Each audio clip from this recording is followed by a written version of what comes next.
নমস্কার বন্ধুরা, শ্রাবণী রান্নাঘরে আপনাদের সবাইকে স্বাগত জানিয়ে আমি আবারও একটা রান্নার ভিডিও নিয়ে আপনাদের সামনে চলে এসেছি। আজকের আমি আপনাদের একটা করলা দিয়ে একটা অসাধারণ রেসিপি বানিয়ে দেখাবো। আশা করি আপনাদের ভালো লাগবে। তার জন্য কিন্তু আমার পুরো ভিডিওটা আপনাদের দেখতে হবে। আর দেখা শুরু করার আগে একটা লাইক দেবেন, সুন্দর একটা কমেন্ট করবেন আর শেয়ার করতে ভুলবেন না। তাহলে চলুন আজকের আমি এই করলাটা দিয়ে কি বানাই সেটা আপনারা একবার দেখে নিন। করলার এই রেসিপিটা বানানোর জন্য প্রথমে আমি এখানে দেখুন একটা বড় সাইজের করলা নিয়ে নিয়েছি। আর করলাটা কিন্তু ধুয়ে খুব ভালোভাবে পরিষ্কার করে নিয়েছি। এইবারে আমি একটা প্লেট নিয়ে নিলাম আর নেব এখানে একটা ছোট গ্রেটার। এইবারে দেখুন এই করলাটা কিন্তু আমি মুখটা একটু কেটে নিয়েছি। এবারে করলাটাকে এইভাবে একটু গ্রেট করে নেব। প্রথমে কিন্তু করলাটাকে খুব ভালোভাবে গ্রেট করে নিতে হবে। দেখুন ঠিক এইভাবে করলাটা প্রথমে খুব ভালোভাবে গ্রেট করে নেব। করলাটা আমি এখানে দেখুন খুব ভালোভাবে গ্রেট করে নিয়েছি। আর এখানে আপনারা দেখুন এই যে ভিতরে যেখানে দানাটা আছে সেটা কিন্তু নেইনি। দেখুন এর ভেতরে কিন্তু দানা আছে। আর এই যে এর ওপরে যে লেয়ারটা সেটা কিন্তু নেইনি। ওপরের যে সবুজ অংশটা সেটা কিন্তু শুধুমাত্র গ্রেট করে নিয়েছি। দেখুন এখানে কিন্তু গ্রেট করা হয়ে গেছে। এইবারে আমি নিয়েছি একটা বড় সাইজের বাটি নিয়ে নিয়েছি। আর যে করলাটা আমি এখানে গ্রেট করে রেখেছি সেই করলাটা কিন্তু এভাবে চিপে নিতে হবে। দেখুন এইভাবে কিন্তু করলাটা প্রথমে খুব ভালোভাবে চিপে এর যে রসটা আছে সেটা বের করে নেব। দেখুন এইভাবে রসটা বের করে নিয়ে নিলাম।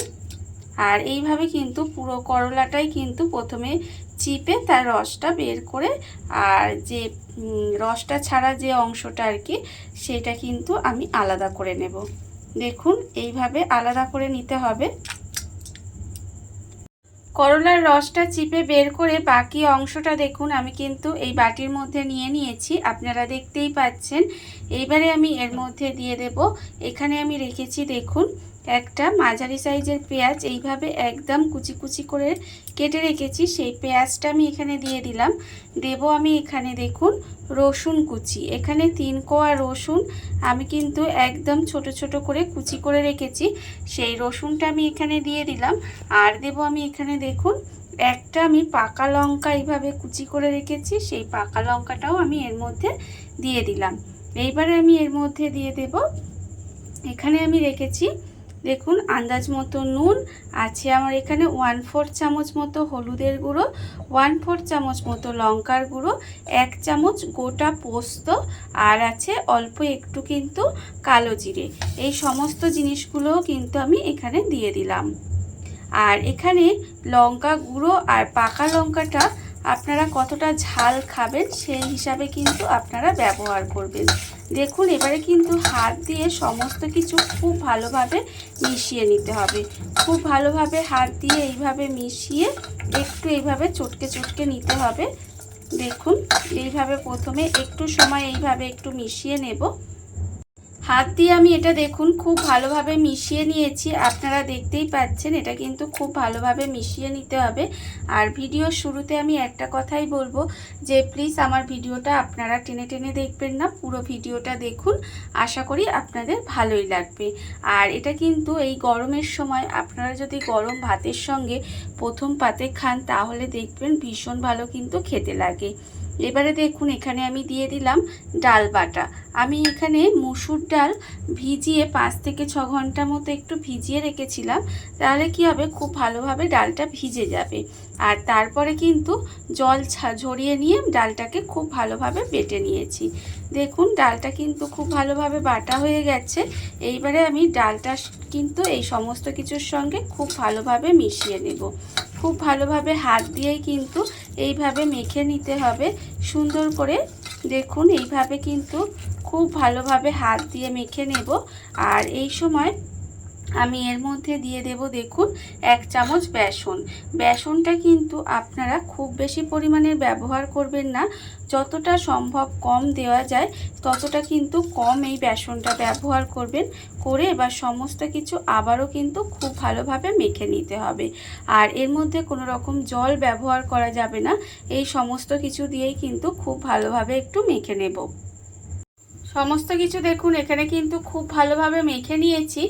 আর অন্যদিকে দেখুন গ্যাসটা অন করে কড়া বসিয়ে দিয়েছি। কড়ার মধ্যে দিয়েছি আমি বেশ কিছুটা সাদা তেল। আমি কিন্তু এখানে রান্নাটা করার জন্য সাদা তেল ব্যবহার করেছি। আপনারা চাইলে কিন্তু যে কোনো রান্নার তেল কিন্তু ব্যবহার করতে পারেন, সর্ষের তেলও ব্যবহার করতে পারেন। দেখুন তেল কিন্তু আমার এখানে গরম হয়ে গেছে। এইবারে আমি এর মধ্যে দিয়ে দেব যে এখানে উচ্ছে ডাল বেসন দিয়ে মেখে রেখেছিলাম, তার থেকে কিন্তু এইভাবে অল্প অল্প নেব, নিয়ে আমি আমার মতো শেপ দিচ্ছি। আপনারা আপনাদের ইচ্ছা মতো কিন্তু শেপ দিয়ে নিতে পারেন। দেখুন আমি কিন্তু প্রথমে একটু গোল করে নিলাম, তারপরে একটু এইভাবে লম্বা টাইপের দিলাম। আপনারা আপনাদের ইচ্ছা মতো এগুলো বানিয়ে নিতে পারেন।